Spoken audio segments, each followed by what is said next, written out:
ഒരാൾ പറയുന്നു ഹദീസിൽ വിവാഹം കഴിച്ചുന്നുണ്ട്, മറ്റേ ആൾ പറയുന്നു വിവാഹം കഴിച്ചു എന്നില്ല. അപ്പോൾ ഇതൊരു പ്രശ്നമായി. അപ്പോൾ ആ നുണ പറയുന്നതിനിടയിലുള്ള കോർഡിനേഷൻ പ്രശ്നം തീർക്കാൻ അടുത്ത ഒരു പണി.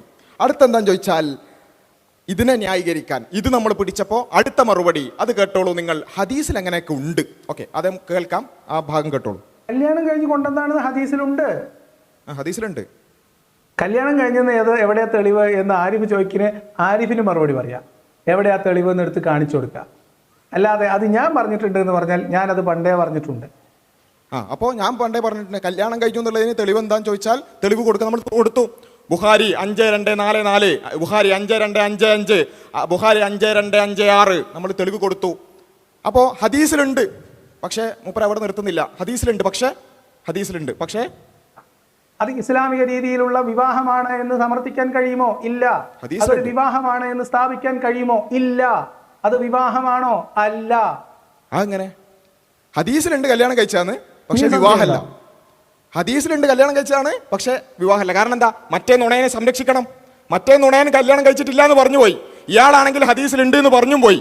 അപ്പൊ എന്ത് ചെയ്യണം? ആ നുണയനെ സംരക്ഷിക്കാൻ വേണ്ടി ഹദീസിലുണ്ട് പക്ഷെ വിവാഹമല്ല. പിന്നെ എന്താ അത് നോക്കാം. പറയട്ടെ. അപ്പൊ ഞാൻ ഹദീസിലുണ്ട് എന്ന് പറഞ്ഞിട്ടില്ലേ? ഉണ്ട്. ഹദീസിലുണ്ടോ? ഉണ്ട്. ഹദീസിലുള്ളതൊക്കെ ശരിയാവോ? മുഹദ്ദിസ്. അപ്പൊ മൂപ്പര് ഇനി ഇതിന്റെ സിഹത്തൊക്കെ നഖലു അതിലും താമുൽ ലബത്തി മുത്തസിൽ സനദി ഇല്ല അതൊക്കെ നോക്കിയിട്ട് ഓരോന്നും ലബത്തിന്റെ എല്ലാ അഹ്കാമുകളും ഉറപ്പിച്ചിട്ട് എല്ലാ കിതാബും നോക്കിയിട്ട് ഹദീസ് സ്വീകരിക്കുന്ന ആളാണ്. ഇതിനൊക്കെ പറയേണ്ടത് വേറെ ചില കാര്യങ്ങളാണ്. ഞങ്ങൾക്ക് ഇങ്ങനത്തെ വിഷയങ്ങളിൽ പ്രതികരിക്കുന്നിടത്തും ഭാഷക്കും കുറച്ച് ലിമിറ്റേഷൻ ഉണ്ട്.